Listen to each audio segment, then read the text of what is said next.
할렐루야. 네, 사랑하는 우리 사랑체 여러분, 한 주 잘 지내셨나요?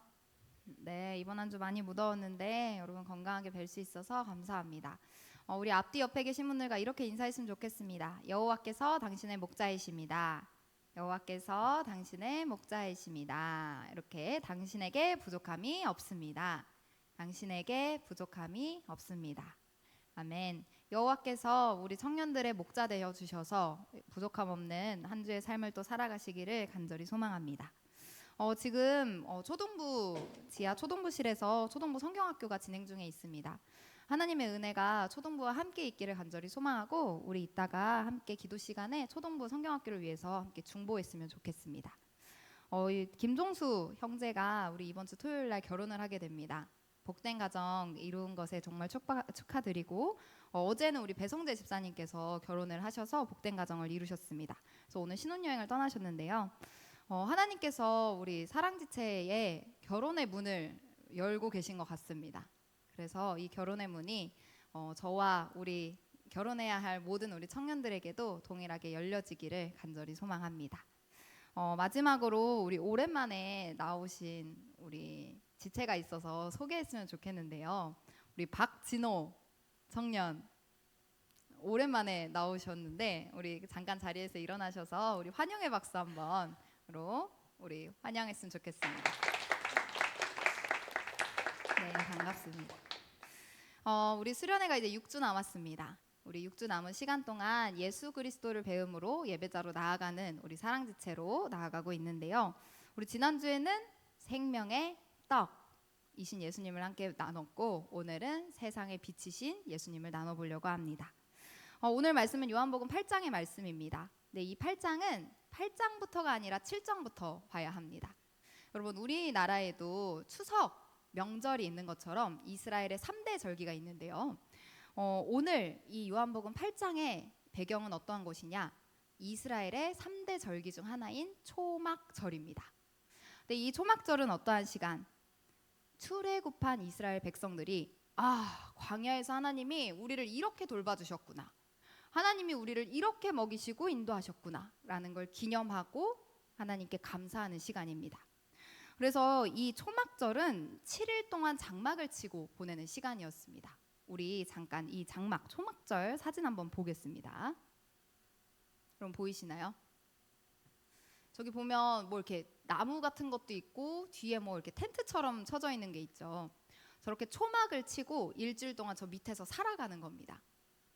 광야에서 이스라엘 백성들이 텐트를 치고 살아갔던 것처럼 이 7일 동안은 하나님께서 광야에서 우리 백성을 이끌어 주셨다라는 걸 기억하기 위해 감사하기 위해 이 7일 동안 초막절을 지내는 거죠. 근데 이 절기에 특별한 의식을 하게 됩니다. 특별한 의식. 등불 의식이라고 불리는 이 의식을 하는데요. 이 7일 동안 진행되는 이 초막절 밤에 되었을 때 이 등불 의식을 하게 됩니다. 어떠한 등불 의식이냐? 예루살렘 성전 중에 이 마당 뜰이 있는데 뜰 이름이 여인의 뜰입니다. 여인의 뜰. 그 여인의 뜰에 커다란 등불 4개를 밝힙니다. 이게 어느 정도로 밝냐면 이 4개의 등불을 밝히면 예루살렘 전체가 밝아졌다고 할 만큼 밝은데요. 이것도 여인의 뜰에 밝히는 4개의 불사진 한번 같이 보겠습니다. 네, 여러분 보이시나요? 저게 예루살렘 성전입니다. 저 성전 앞에 이제 뜰이 있는데요. 뜰, 마당 같은 곳이 있습니다. 그 마당 같은 곳에 커다란 4개의 등불을 세우는 겁니다. 저게 초막절 지내는 밤마다 진행이 됩니다. 4개의 커다란 등불을 세워놓는 거죠. 근데 이 등불의 의미가 있습니다. 등불의 의미. 자, 먼저 이스라엘 백성들이 광야를 지나가는 동안 하나님이 밤에는 무슨 기둥? 불기둥. 낮에는 구름기둥. 낮에는 구름기둥, 밤에는 불기둥으로 인도하셨습니다. 그래서 그 불기둥, 하나님께서 이스라엘 백성들을 인도하신 불기둥을 먼저 의미합니다. 자, 또 하나님께서 함께 하실 때 항상 빛이 나죠. 그 하나님이 함께 하시는 임재의 빛을 의미합니다. 또 한 가지가 더 있었어요. 하나님도 함께 하십니다. 그들을 인도하십니다. 그렇지만 우리를 구원할 구원자, 메시아가 올 것이다. 빛 대신 메시아가 올 것이라는 이 등불의 의미 3가지가 있었습니다. 광야에서 우리를 인도하시는 하나님의 등불, 우리와 함께 하시는 하나님의 빛, 그리고 우리를 구원하실 앞으로 오실 구원자의 빛, 이 세 가지의 의미가 이 등불 안에 있었던 거죠. 근데 이 초막절 등불 의식을 하는 이 시간대 예수님께서 선포하십니다. 뭐라고? 나는 세상의 빛이다. 이 초막절, 이 등불 의식 기간 때 어디 저 여인의 뜰에서 예수님이 선포하시는 겁니다. 내가 세상의 빛이다. 여러분 이게 무슨 말일까요? 저 빛나는 등불, 광야에서 이스라엘 백성들을 인도했던 그 불기둥, 빛으로 함께 하시는 하나님, 그리고 이스라엘 백성들을 구원하시기 위해서 오실 그 메시아, 그게 바로 누구다? 선포하는 예수님이다 라고 예수님이 말씀하십니다. 여러분, 광야 같은 이 세상을 걸어갈 때 우리에게 꼭 필요한 게 있습니다. 바로 광야를 인도할 빛입니다. 우리가 어디로 가야 할지, 어떻게 가야 할지 우리를 인도할 그 인도자가 필요합니다. 또 우리의 삶 가운데 꺼지지 않는 빛이 있습니다. 그게 바로 하나님이십니다. 하나님은 우리 가운데 함께 하시고 그 빛을 꺼트리지 않으시는 분이십니다. 또 우리 가운데 수많은 우리가 어둠을 매번 맞이하잖아요. 우리 오늘 은혜자매가 고백해줬는데 아침에 일어나면 막막한 그 하루의 시간, 이 막막한 이 어둠 가운데서 우리가 소망을 놓지 않고 살아갈 수 있는 이유는 우리를 구원해 주실 누군가가 있기 때문에 그 소망을 놓지 않을 수 있는 겁니다. 근데 그게 누구냐? 우리의 삶 가운데, 광야 같은 삶 가운데 우리를 인도하시고 우리 가운데 꺼지지 않는 불로 함께 계시며 우리를 구원해 주실 그분이 바로 예수님이다 라고 오늘 예수님이 말씀하고 계십니다. 그래서 이 광야 같은 세상 속에 예수님을 세상의 빛으로 모시고 살아가는 저와 여러분이 되길 간절히 소망합니다. 그런데요 여러분, 이 이스라엘 백성들이 저 광야 같은 이 광야에서 빛으로 인도받게 되는 상황이 있었죠. 왜 이스라엘 백성들은 그 굳이 광야에서 빛으로 하나님께 인도를 받게 되었던 걸까요? 이 뒤에 이야기가 하나 더 있었습니다. 우리나라도 일제강점기 때 침략을 당했던 것처럼 이스라엘 백성들도 이집트, 애굽이라는 나라에 430년 동안 노예로 살아가게 됩니다. 그리고 430년 동안 노예로 살던 그들을 하나님의 은혜로 탈출한 게 바로 출애굽이죠. 그래서 우리가 읽는 출애굽기는 하나님이 이스라엘 백성들을 애굽에서 탈출해 주신 이야기입니다. 그런데 이들이 430년 동안 노예로 지냈습니다. 여러분 나이 몇 살이신가요? 전 진호 형제 나이를 잘 모르거든요. 진호 형제 혹시 실례가 되지 않는다면 실례가 될 것 같은데요. 혹시 나이가 어떻게 되시나요? 33이요? 젊어 보이시네요. 동안이십니다. 33. 자, 또 우리 20대 어디 있나요? 우리 20대. 우리 예림자매. 예림자매 혹시 나이가 어떻게 되시나요? 26이요? 네, 26. 창창한 나이입니다. 자, 우리 마지막 제일 어린 우리 20살. 우리 진혁 형제. 자, 몇 살이신가요? 네, 20살입니다. 자, 우리 가운데 20살, 21살, 26살, 33살 나이가 많이 섞여 있죠. 섞여 있습니다. 이 시간 동안 각자가 태어난 곳에서 자라난 곳에서 이 땅에서 우리는 살아왔습니다. 그렇죠? 그리고 이 살아가는 동안 우리가 몸으로, 마음으로, 머리로 익힌 것들이 있어요. 살아남기 위해선 이렇게 해야 되는 거구나. 먹고 살기 위해선 이렇게 하면 되는 거구나. 음식은 이런 게 맛있는 거고 좋은 거구나. 이 구역에 가서 대빵은 이 사람이구나. 이 사람한테 잘하면 되겠구나. 이런 것도 배우죠, 우리. 자, 또 나는 어떠한 사람이었구나. 난 이걸 좋아하고 이걸 싫어하고 이걸 잘하고 이걸 못하는 사람이구나. 내 삶에 가장 소중한 건 이거구나. 그리고 나의 미래는 이렇게 되겠구나 라는 걸 우리가 지금 살아오는 삶 동안 배웁니다. 우리가 몸으로 그냥 익혔어요. 그리고 우리가 생각합니다. 우리가 30년, 40년, 20년 살아왔던 그 삶이 우리 삶 가운데 배어 있습니다. 여러분, 우리도 이렇게 지금 배어 있는데요. 430년 동안 이스라엘 백성들이 이집트에서 노예로 살았다면 그 삶 속에 노예의 삶이 얼마나 배어 있었을까요? 그들의 삶 속에 노예라는 그 삶은 아주 깊이 배어 있었을 겁니다. 힘으로써, 바로의 명령으로써, 그들이 먹고 살기 위해서 눈에 보이는 우상을 섬기며 살아왔던 수많은 애굽의 시간이 있었습니다. 그래서 하나님은 이 출애굽기를 읽다 보면 사실 그 출애굽한 장면은 10장밖에 안 돼요. 10장밖에 안 됩니다. 그런데 40장까지 이 남은 30장은 뭘 하시냐?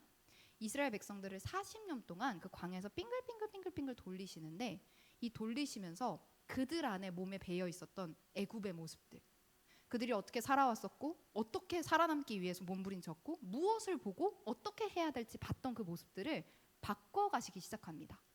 애굽의 모습에서 하나님의 나라의 모습으로, 애굽에서 살았던 삶의 모습에서 이제는 하나님의 자녀로서 살아가는 방법을 하나씩 가르쳐 주시고 경험하고, 아 이런 거구나 깨닫고, 가르쳐 주시고 경험하고, 아 이런 거구나 깨닫고, 이것을 40년 동안 계속 하십니다. 그래서 출애굽에서는 사실 이집트에서 몸이 탈출하는 것도 있지만 그들의 삶 가운데 스며들었던 애굽의 모습을 탈출시켜 주는 것이 바로 진짜 출애굽의 모습입니다. 그래서 출애굽의 핵심은 애굽에서 탈출한 그들 안에 있는 또 다른 애굽을 꺼내는 것입니다. 네, 여러분, 이 모습이 신기하게 우리가 예수님을 만난 후에 우리의 모습이에요. 이 방금 우리가 들었던 이 출애굽의 모습이 예수님을 만난 우리의 모습입니다. 세상에서 살아가면서 죄로 인해, 내 욕심으로 인해, 세상에서 말하는 그 방식으로 인해 그대로 살아가던 우리가 이제는 예수님을 만나기 시작합니다. 그리고 예수님이란 빛이 비춰지며 하나님의 자녀로 살아가는 방법들을 하나씩 배워가기 시작해요. 그게 매주가 되기도 하고 매일이 되기도 하고 누군가에게는 1년, 2년의 시간이 걸리기도 합니다. 그게 바로 이 신앙생활인 것입니다. 그래서 세상에서 먹고 살던 그 옛 습관이 이제는 하나님의 자녀의 모습으로 바뀌어지는 것. 예수님의 빛이 비춰지자 나의 옛 모습이 이제는 새로운 모습으로 바뀌어지는 것.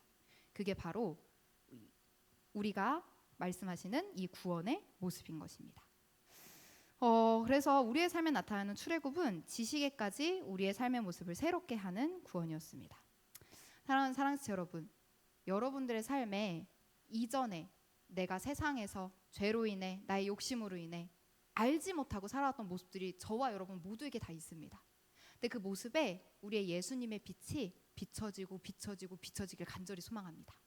그럴 때마다 우리를 그 세상에서 올감했던 것들이 예수님의 빛으로 인해 하나님의 나라로, 우리를 올감했던 것들이 빛으로 인해 하나님의 방법으로, 어둠에서 생명으로, 죽음에서 빛으로 바뀌어지는 우리의 은혜가 있기를 간절히 소망합니다. 이런 은혜가 있는 곳에 예수님께서 이렇게 선포하시는 거예요. 내가 세상의 빛이다. 우리 같이 한번 다시 본문 말씀 읽어봤으면 좋겠습니다. 요한복음 8장 12절 우리 같이 한번 읽어보도록 하겠습니다. 시작. 예수께서 또 말씀하여 이르시되 나는 세상의 빛이니 나를 따르는 자는 어둠에 다니지 아니하고 생명의 빛을 얻으리라. 아멘.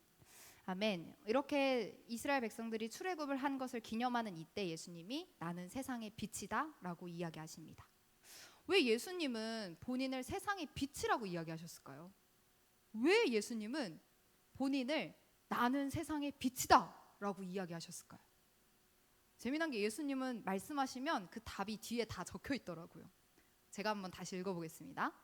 예수께서 또 말씀하여 이르시되 나는 세상의 빛이니 나를 따르는 자는 어둠에 다니지 아니하고 생명의 빛을 얻으리라. 예수님은 세상의 빛이십니다. 왜 본인을 세상의 빛이라고 이야기하셨냐? 왜냐하면 예수님을 따르는 자는 어둠에 있지 않기 때문입니다. 여러분, 예수님을 따르는 자는 어둠에 있지 않습니다. 아니 전사님, 뭔 어둠이에요? 우리 지금 밖에 나가면 지금 3시 19분이거든요.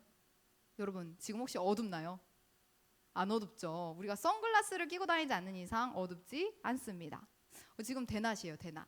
그럼 왜 예수님이 지금 밖이 어둡다고 했을까? 왜 우리가 어둠에 다닌다고 했을까? 여러분 혹시 어둠에 지금 다니고 계신가요? 눈이 안 보이시나요? 그렇지 않죠.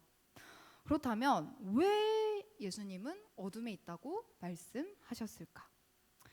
여러분 그 어르신들이랑 같이 뉴스 보고 이제 얘기하다 보면 그런 얘기들 하셨던 거 막 들으신 적 있을 거예요.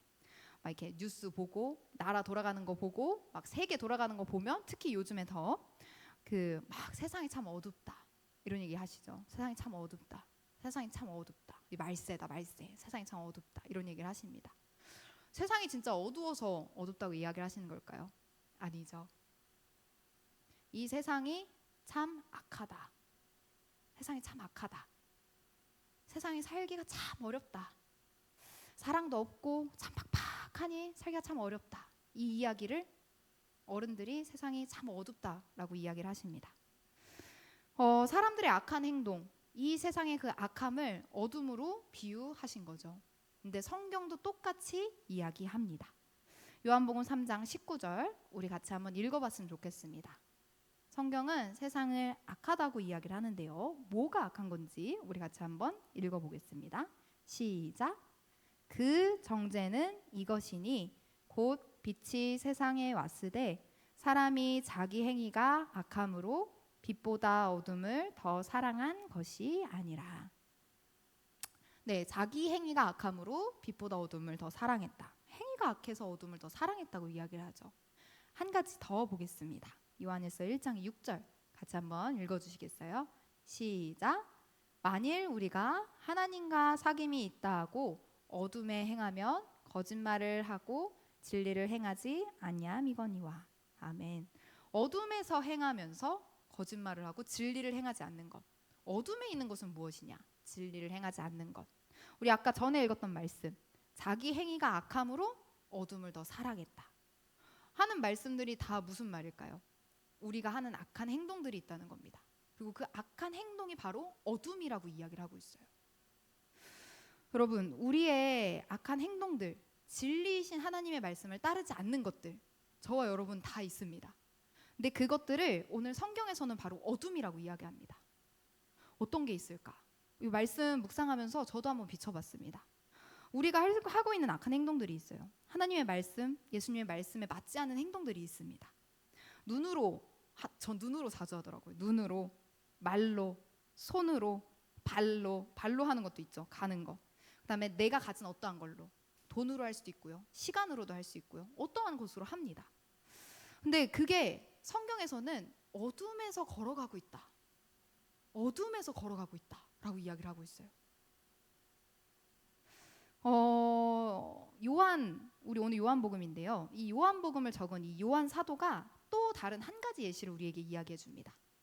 악한 행동을 하여 어둠에 있는 사람들 중에 이런 사람이 있습니다 라고 이야기를 해주는데요. 이 요한 사도가 있었던 당시 2000년 전이죠. 2000년 전에 같이 모였던 예수님을 믿는 사람들 사이에 이런 사람이 있었대요. 아, 나는 하나님이랑 함께하는 사람입니다. 아, 나는 빛 가운데 있는 사람입니다. 아, 나는 예수님 믿는 사람입니다 라고 말을 합니다. 그런 사람인데 행동을 보면 당장 내 형제, 내 자매를 미워하고 있는 겁니다. 그런 사람을 요한이 뭐라 했을까? 요한일서 1장 2절 9절에서 11절을 제가 한번 읽어보겠습니다. 빛 가운데 있다 하면서 그 형제를 미워하는 자는 지금까지 어둠에 있는 자요. 그의 형제를 사랑하는 자는 빛 가운데 거하여 자기 속에 거리낌이 없으나 그의 형제를 미워하는 자는 어둠에 있고 또 어둠에 행하며 갈 곳을 알지 못하나니 이는 어둠이 그의 눈을 멀게 하였음이니라. 아멘. 여러분, 오늘 요한복음과 요한 사도는 이렇게 이야기합니다. 미워하는 자는 어둠에 있고 사랑하는 자는 빛에 있다. 미워하는 자는 어둠에 있고 사랑하는 자는 빛에 있다. 여러분, 사랑하는 우리 청년들이 그리고 저와 모든 여러분들이 미움으로 인해 어둠에 있지 않기를 소망합니다. 그리고 사랑으로 인해 빛에 있기를 간절히 소망합니다. 우리 악한 행동으로 인해 어둠으로 걸어다니지 않고 빛 대신 예수님으로 인해 빛으로 걸어다니는 우리 모든 저와 여러분들이 되기를 간절히 소망합니다. 예수님을 따르는 자는 예수님이 말씀하십니다. 빛 가운데 거한다. 이 세상은 어둠입니다. 그러나 예수님을 따르는 자는 빛 가운데 거한다. 어둠을 떠나서 빛 가운데 살아갈 수 있도록 예수님께서 인도해 주시는 것입니다. 정말일까? 한번 볼까요? 네, 한번 보겠습니다. 우리의 삶에 너무너무 미운 사람이 다는 없겠죠. 하지만 누군가는 있을 겁니다. 우리 청년들 중에 모두는 아니겠지만 지금 우리의 삶에 너무너무 미운 그 사람이 오늘 말씀에서 봤을 때는 우리를 어둠에 둔다고 이야기를 합니다. 우리의 미움뿐만 아니라 어떠한 행동들이 우리를 어둠에 둔다고 이야기를 하고 있죠. 우리는 사람으로 지금 보겠습니다. 우리가 미워하는 그 사람을 향하는 우리의 행동은 어떤가요? 보통 우리의 행동은 심판, 정죄, 비난, 비평입니다. 마음으로, 눈으로, 입으로 우리 그런 거 잘하잖아요. 블라블라블라블라 이야기를 합니다. 그런데 그 자리에 빛 대신 예수님을 초대하는 겁니다. 우리가 미워하는 그 자리, 어둠 속에 행하고 있는 자리, 어찌 보면 그게 어둠인지도 모르고 있는 그 자리에 우리가 예수님을 초청하는 겁니다. 예수님, 당신이 빛이십니다. 그래서 내가 지금 내 어둠이 뭔지도 모르겠고 내가 알고 있는 이 어둠 가운데 예수님 빛 좀 비춰주세요 라고 예수님을 초청하는 겁니다. 자, 그 예수님을 초청할 때, 예수님의 빛을 구할 때 참 신기하게 깨달음이 오기 시작합니다. 우리가 너무너무 힘든 그 자리 있잖아요. 그 어둠에 행하고 있는 그 자리, 어찌 보면 어둠인지도 모르는 그 자리에 예수님을 빛으로 초청하자 우리에게 깨달음을 주시기 시작합니다. 그리고 자분히 우리의 마음을 만져주시기 시작하세요. 하나님이 우리를 바라볼 때, 이 세상을 바라볼 때 얼마나 세상에 하나님을 향해 지은 죄들이 많겠어요. 하나님 보시기에 멸망받아 충분한 세상입니다. 그런데 하나님이 어떻게 하시냐? 그 세상을 사랑하십니다. 얼만큼? 이처럼. 하나님이 세상을 이처럼 사랑하시는데 얼만큼 사랑하시냐면 자신의 가장 소중한 것을 이 멸망받을 세상에 줄 만큼 사랑하십니다. 그리고 그 아들을 보내셔서 심판하시는 것이 아니라 그 아들을 통해 그 멸망받을 세상을 구원하십니다. 이게 바로 요한복음 3장 16절과 17절인데요. 제가 한번 읽어보겠습니다.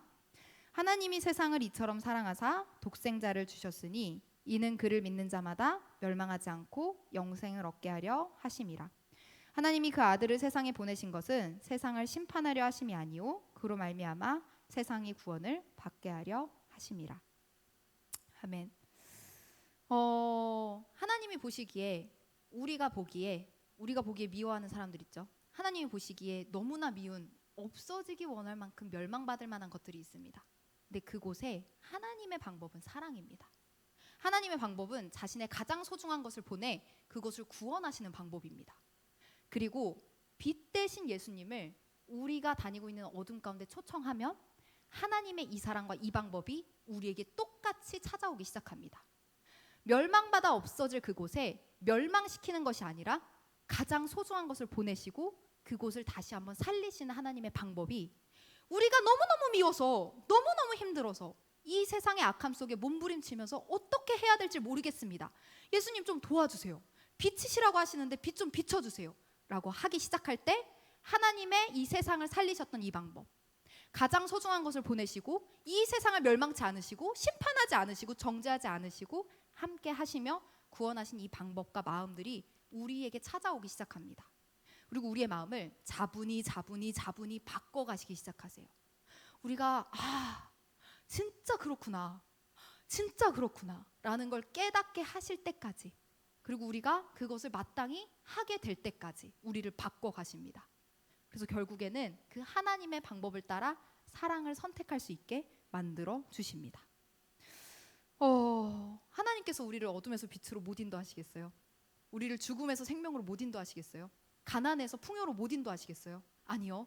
하나님은 우리를 그 빛 대신 예수님을 초청하는 자리마다 찾아가셔서 하나님의 방법으로, 세상이 아니라 하나님의 방법으로 바꿔내시는 분이십니다. 그리하여서 빛 대신 예수님을 초청하는 저와 여러분이 되길 간절히 소망합니다.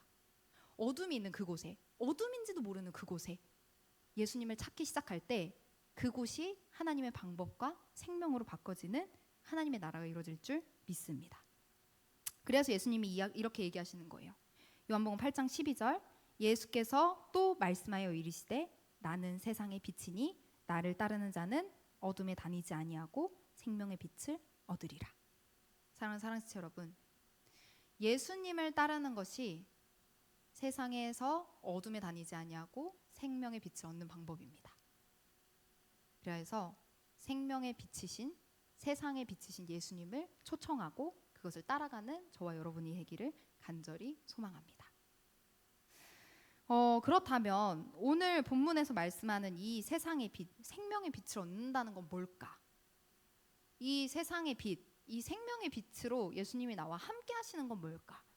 아까 전도사님이 그 어둠의 자리에 예수님을 부르고 예수님 도와주세요, 빛 좀 비춰주세요 라고 이야기를 하는 걸 들었는데, 그러면 예수님이 진짜로 내 삶에 그 어둠에, 그 어려움에, 그 세상에 묶인 것에 정말로 빛을 비춰주시는 건 뭘까?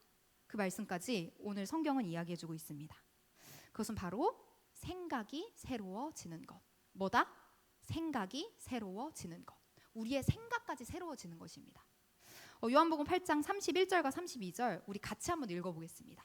우리 같이 한번 읽어보겠습니다. 시작. 그러므로 예수께서 자기를 믿은 유대인들에게 이르시되 너희가 내 말에 거하면 참으로 내 제자가 되고 진리를 알지니 진리가 너희를 자유롭게 하리라. 아멘. 여러분, 뭐가 우리를 자유롭게 한다고 이야기하시죠? 진리가 우리를 자유롭게 합니다. 여러분, 다른 게 자유가 아닙니다. 진리를 알지니 진리가 우리를 자유롭게 하리라. 우리가 자유를 찾습니다. 근데 다른 게 자유가 아니에요. 진리를 아는 것, 그리고 진리가 우리를 자유롭게 합니다. 여러분, 아까 우리 이스라엘 백성들이 출애굽한 모습을 봤습니다. 이집트에서 430년 동안 노예로 살아서 꽁꽁 묶여 있었던 자들이에요. 근데 그들에게 가장 필요했던 건 그 자리를 탈출하는 것도 맞지만 묶여진 그 생각을 자유로운 하나님의 생각으로 바꿔내는 것이었습니다. 그런데 우리에게도 구원이 똑같습니다. 세상에서, 우리의 욕심에서, 수많은 악한 것들의 유혹에서 묶여 있었던 이게 어둠인지도 모르는 우리를 괴롭게 하는 생각들이 있어요. 우리의 삶의 모습들이 있습니다.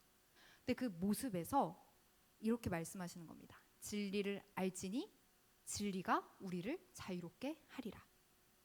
우리가 한 주 한 주 알아가는 말씀, 우리가 매일 큐티하는 그 말씀, 우리가 듣는 설교, 그 속에 진리가 있습니다. 하나님의 말씀에 진리가 있어요.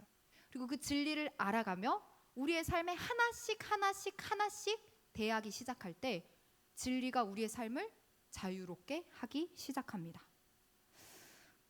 그래서 믿음으로 하나님의 나라까지 인도하게 하신다는 거죠.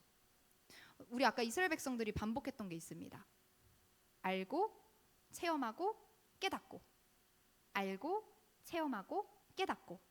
이게 우리의 삶에도 똑같이 일어납니다. 하나님의 말씀을 알아요. 이게 진짜구나. 체험하게 하십니다. 우리가 진짜 그걸 경험합니다. 그리고 이게 우리에게 깨달음이 와서 삶이 됩니다. 자, 다시 또 다른 문제가 찾아왔어요. 그 삶의 문제에 우리는 다시 압니다. 진리를 알고요. 그 진리가 우리의 삶 가운데 또 체험이 됩니다. 체험이 된 게 우리의 삶에 깨달아지고 또 다시 우리의 삶에 하나의 모습이 바뀌어지는 것. 하나. 진리를 알지니 진리가 너희를 자유롭게 하리라. 이 뇌를 타는 행동과 행동에서 반복되는 습관까지, 이 마음의 중심까지 새로워지게 되는 게 바로 우리의 구원이라고 이야기를 하십니다. 이 말씀을 골로새서 3장 10절은 이렇게 이야기하는데요. 우리 같이 한번 읽어봤으면 좋겠습니다. 우리 골로새서 3장 10절 같이 한번 읽어보겠습니다. 시작. 새 사람을 입었으니 이는 자기를 창조하신 이의 형상을 따라 지식에까지 새롭게 하심을 입은 자니라. 어디까지? 지식에까지. 새 사람을 입었는데 하나님의 모습을 따라 우리의 생각, 이 뇌를 통해서 있는 습관과 행동까지 새롭게 하심을 입었다. 하나님으로 완전 바뀌었다. 옷 입듯이 바뀌었다라고 이야기를 합니다. 자, 그러면 우리 마지막 어떠한 모습이 바뀌어가는 걸까? 이 골로새 교회에서 나타난 모습이었는데요. 골로새서 3장 8절에서 10절 여기서 나타난 이 골로새 교회 사람들이 바꿔갔던 모습들입니다. 근데 우리와 다르지 않아요. 우리 같이 한번 읽어보겠습니다. 시작. 이제는 너희가 이 모든 것을 벗어버리라. 곧 분함과 노여움과 악의와 비방과 너희 입에 부끄러운 말이라. 너희가 서로 거짓말을 하지 말라. 옛사람과 그의 행위를 벗어버리고 새 사람을 입었으니 이는 자기를 창조하신 이의 형상을 따라 지식에까지 새롭게 하심을 입은 자니라. 네, 8절에서 이렇게 이야기합니다. 우리가 가지고 있었던 옛날의 모습들, 화내는 거, 분내는 거, 노여워하는 거, 악한 의도를 가지고 사람들을 대하는 거, 비방하는 거, 우리 입에 끊임없이 부끄러운 말을 했던 거, 그리고 9절에 보면 거짓말했던 거. 이 골로새 사람들이 했던 옛날의 모습들입니다. 자기네들이 세상에 있는지도 몰랐던 그 끊임없이 했던 자신들의 모습이죠. 근데 그 모습에서 이제는 빛이신 예수님, 하나님의 자녀로서 그 모습을 벗어버리고 빛 대신 예수님을 초청해 이제는 새로운 모습으로 바뀌어 나가라 라고 오늘 초대하고 있습니다. 사랑하는 사랑지 여러분, 우리의 모습이 이 골로새 교회와 같은 모습이 되길 소망합니다. 우리의 삶 가운데 나도 몰랐던 모습, 아니면 나도 알고 있었지만 바뀌지 못했던 그 모습에 빛이신 예수님을 초대하기를 소망합니다. 그리고 그 초대할 때마다 바꿔내시는 하나님을 경험하시길 간절히 소망합니다. 우리의 마음을 바꿔내시고 우리의 생각을 바꿔내시고 상황도 바꿔내시는 그 하나님을 경험하시길 간절히 소망합니다. 그것을 경험하실 때 이제 우리의 삶 가운데 진리를 알지니 진리가 너희를 자유롭게 하리라. 우리의 말에 있었던 습관, 행동, 어떠한 것들이 바뀌어지게 되고 새로운 옷을 입는, 자유롭게 되는. 그래서 여러분, 우리 삶 살아가기 팍팍하잖아요. 쉽지 않잖아요. 먹고 사는 문제, 우리가 가지고 있는 관계의 문제, 우리가 살고 있는 많은 그 어둠과 세상 속에 땅 딛고 사는 그 많은 문제 가운데 이제는 살맛 나는 천국 인생을 살아가시는 여러분들이 되시길 간절히 소망합니다. 우리 그런 삶을 간절히 소망하면서 우리 빛 대신 주님을 초청했으면 좋겠습니다. 나의 삶 가운데 어둠이 무엇이 있을까? 내가 지금 가지고 있는 이 어둠이 무엇일까? 한번 생각해 보면서 그 자리 가운데 빛 대신 주님을 초대했으면 좋겠어요.